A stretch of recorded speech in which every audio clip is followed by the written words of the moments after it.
In my Just Cause 3 video, I called that game the best game in this series. Woo!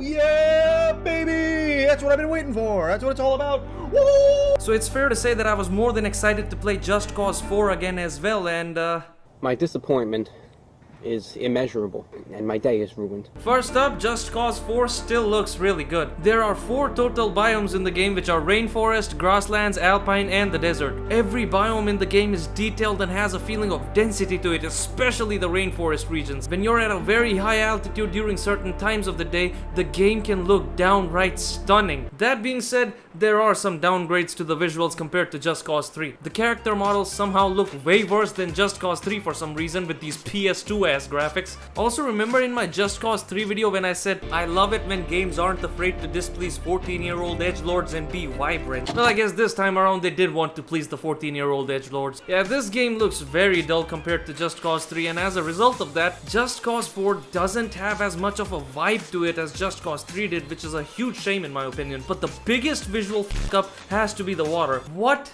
is this shit? How in the f did we go from one of the prettiest water systems in video games to this crap? Look at this! How did they mess this up when they already nailed it in the previous game? And no, I am not overreacting because the water is a huge part of the gameplay as well. One of the DLCs is literally entirely based on water bodies. This is inexcusably disappointing. What's not disappointing, however, are the special effects. Yep, they are still insane, and dare I say even slightly better than Just Cause 3 in some cases. Now I am become death, the destroyer of worlds.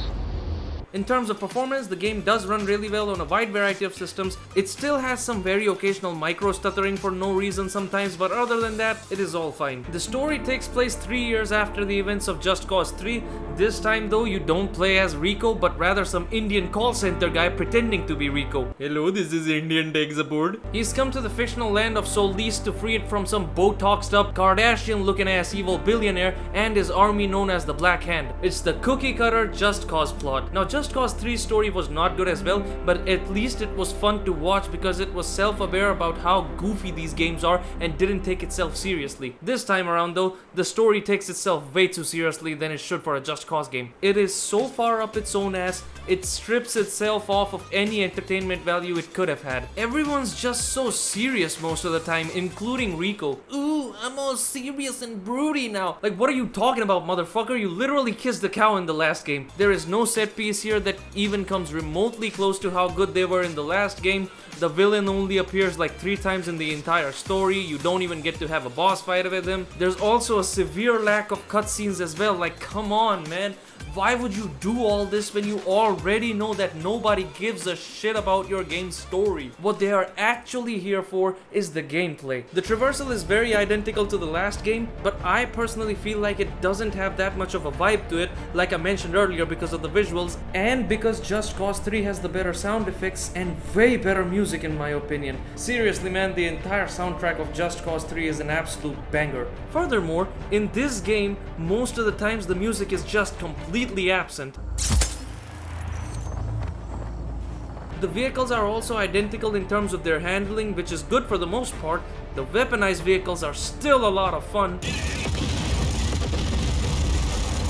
But whoever was in charge of the bike driving system needs to be fired immediately because it's the biggest piece of dog shit. By the way, if you're enjoying this video till now, please be sure to like it and subscribe to the channel. It helps me out a lot and I really appreciate it, my dudes. The jetpack wingsuit is also back in Just Cause 4, but it is actually worse now because unlike Just Cause 3, it doesn't have the machine gun, you can't launch straight from the ground or water, you can't use it to boost underwater, you can't bounce off of walls, and you can't do barrel rolls. So come to think of it now, the traversal is also worse than Just Cause 3. Also, even though I bought the Steelbook edition of this game back in the day, it still didn't come with a jetpack. It was only added to the main game when it was repackaged as Just Cause 4 Reloaded. Now I don't know if you're familiar with this term, but from where I come from, this is known as greed. The only kind of noteworthy addition in terms of traversal is the hoverboard. It is a very cool gadget and is especially fun to use because you can switch between this and the wingsuits seamlessly. But the hoverboard is also paid DLC, so make of that what you will. The combat, again, is also identical. What's new is that all weapons have some sort of secondary fire mode now. For example, grenade launcher, ricochet bullets, and even drones. Some of the weapons from the previous game have been replaced by new ones like the lightning gun, and probably my favorite weapon in the entire game, the wind gun, which is just so fun to use, it's ridiculous. Oh my god. Holy shit. Unfortunately though, you can only carry 2 weapons now instead of 3 like in the last game. They also removed the option to dual wield weapons for no damn reason, and you don't have handheld explosives anymore either. Yes guys, it's time to spam F in the chat because C4 charges are also gone. Coming back, other than the retract feature, you also have 2 new grappling hook options in the game. These are the balloons and the boosters, and just like your mother, these are super fun to experiment with. What the hell? Oh my god, no way! Plus, you can also add different mods to the grapple options, my favorite of which is the retract blast. Once again, it is time to go into Orbitheim.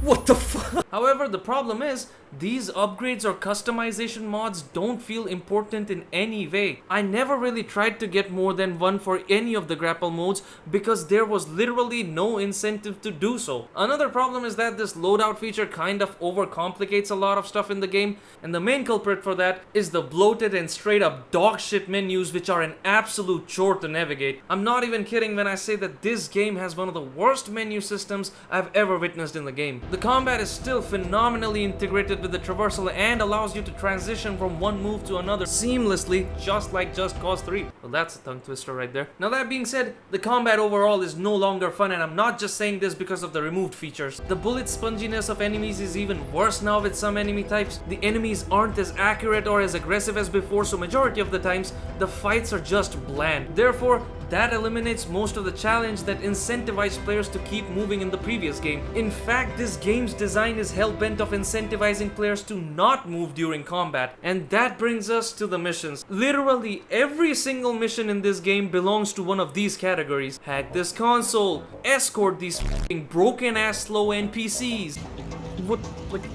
What is happening? What are you doing? Move! Escort an NPC to hack a console. Flip or destroy these breakers. Defend something while a console gets hacked. Console, shut the fuck up, game. This game made me hate the word console as much as a loser who uses the phrase PC Master Race unironically because his brain stopped developing after 2012. It is the most boring, brain-dead piece of shit game design that can make Ubisoft games blush. Yes guys, this is the ultimate Just Cause 4 experience right here.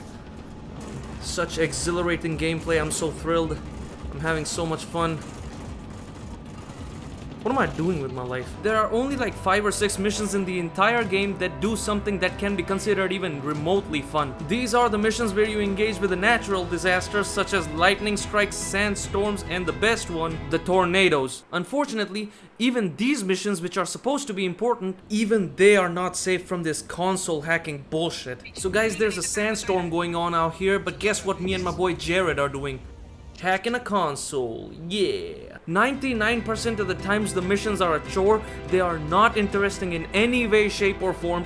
Plus, they don't just de-incentivize, they straight up try to stop the player from getting into a fast-paced rhythm and from being creative. How on God's green earth am I supposed to experiment and get creative or play in my own way like the last game when 99% of the times I'm either escorting some dumbass NPC or forced to stay in a bubble like a retarded Taylor Swift fan while some stupid console gets hacked? The only sort of creative freedom you get in this game's missions is when you have to drive to some place. Then you can do this. But Gaming Tank, that's just the main missions. What about the other content in the game? Well, I'm glad you mentioned that, my beautiful subscriber. Let me ask you something. Remember the thrilling stunt jumps from the last game? Well, here they are in this game. Yep, that's it. Remember the super fun wingsuit challenges which I called my favorite challenges in the last game? Well, here they are in this game.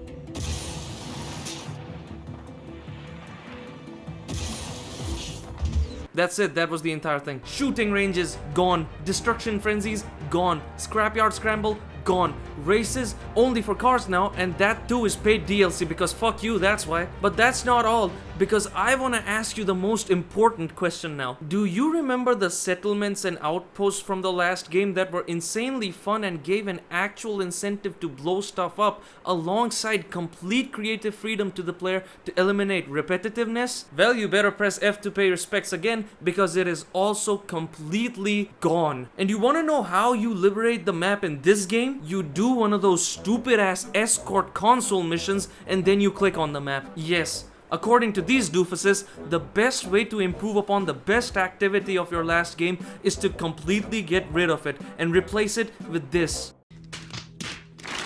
Coming to the DLCs, first up we have the Los Demonios DLC, in which demonic forces take over a part of the map. This right here is the worst of the DLCs in my opinion, because all you do here most of the times is just shoot some blobs with the worst weapons in the game. Second, we have the Daredevils of Destruction DLC, which brings back car challenges in the form of races. Other than parts where some missions drag on for way too long, the races here are actually alright and provide a good spectacle. And lastly, we have the Danger Rising DLC, which is probably the best part of this game, and I know that's not saying much since the bar has been set so low, but hear me out here. This is the DLC that brings the awesome hoverboard into the game, but most importantly, it also brings back outpost liberation in the form of ships. Sure, it's not nearly as fun as Just Cause 3 because of previously mentioned points, and because every ship is practically the same, but hey, it's better than nothing and definitely more fun than any activity that the main game has to offer. In conclusion, Just Cause 4 is one of the most boring, bland, and unfun video games I have ever played. It is a slap in the face of everyone who enjoyed the previous game, which I call the best game in this series. This game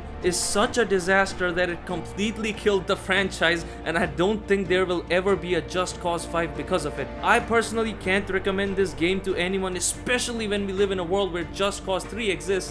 And not only that, but it can also be copped for dirt cheap prices. Just Cause 4 takes everything that made its predecessors good and shoves them in the bin for things that take less effort to create in the development process. I don't just think that Just Cause 4 is the worst game in the series, but also a bad game in general, and I wish I could get back the time I spent on it.